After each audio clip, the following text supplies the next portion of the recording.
Follow directions. This is one of the reasons why I've been such a particular teacher when it comes to following directions, especially stuff that's in bold red. Okay? That's important, so follow it. Get used to it. A lot of, especially English classes that you've had in the past, it's probably been like, well, you didn't exactly follow directions. No. That's fine for an academic environment. That's fine for an undergraduate classroom, probably, but that's not fine for especially applying for jobs. It will get you thrown off the island. And here's one example, taken from real life, actually, because one of the jobs that I've had in the past, an environmental engineering consulting job, I got roped into hiring all the time, like hiring decisions all the time. It was a not great company to work for in a not great place to live in. So as a result, it had a lot of turnover, like 25% a year turnover. So yeah, right. I didn't really suss that out until I started working there, unfortunately, because I wasn't a very smart interviewer when I was interviewing for the job. That could be another conversation. But anyway, in any case, the point was, I was not an HR person. I was an engineer. I didn't want to do HR work. That's why I didn't get a degree in HR. But yet I kept on getting roped into, well, we need someone to manage this, hiring a new engineer, so let's get Art and a couple other engineers to do it. So here's what we would do to make the job easier. The job ad would say, blah, blah, blah, blah, blah, blah, blah, blah, blah, blah, blah, blah, and submission directions. And this was back in the day when most jobs, solicited jobs you applied for, you actually physically mailed stuff in, right?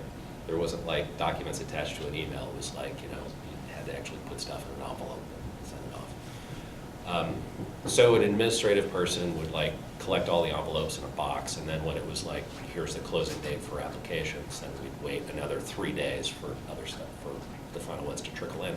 And then they would open up all the envelopes and, stack them together. Make a stack. Make a stack for us, the folks, the first, the decision makers, the gatekeepers to go through.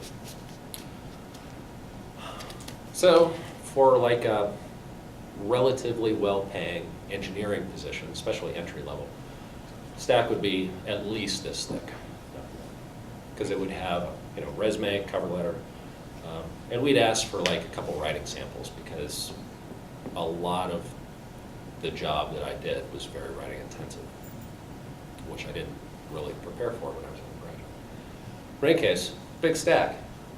I don't want to go through this stack. This is my job in the first place. What can I do and is anybody a fan of Freakonomics? You know what I'm talking about? Freakonomics, right? Weeding the garden. You can there's two approaches to weeding the garden, getting weeds out of your garden. You can go pull the weeds out of your garden. That's a pain, who wants to do that. Or you can somehow figure out how to get the garden to weed itself. If the garden would weed itself, that would be so wonderful. No weeds, and you didn't have to hardly do anything, except admire your garden that is weed-free. So here's how we, the folks writing the job ad, would get this stack to weed itself. Directions, blah, blah, blah, blah, blah, blah, blah, blah, blah. Please send, and we'd say this, send, resume, cover letter, some writing samples to blah, blah, blah. And we would say, please make sure that your writing samples are all stapled together. Also, please make sure that all of your materials are paper clipped together. Sometimes we'd even say with a blue paper clip. If it was we were expecting a lot of applications, but we'd at least say our paper clipped together with your resume on top. And here you go. First of all, how many things are paper clipped here? Oh. This would be an easy search, just one. Okay. Guess we got our person for the interview. Let's get in touch with them. Usually it would be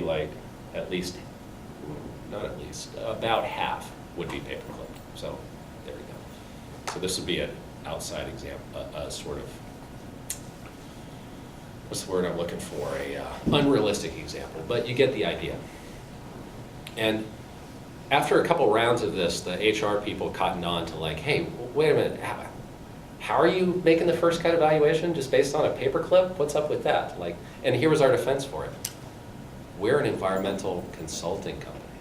We're all about customer service. What's job one for customer service? Following the customer's directions.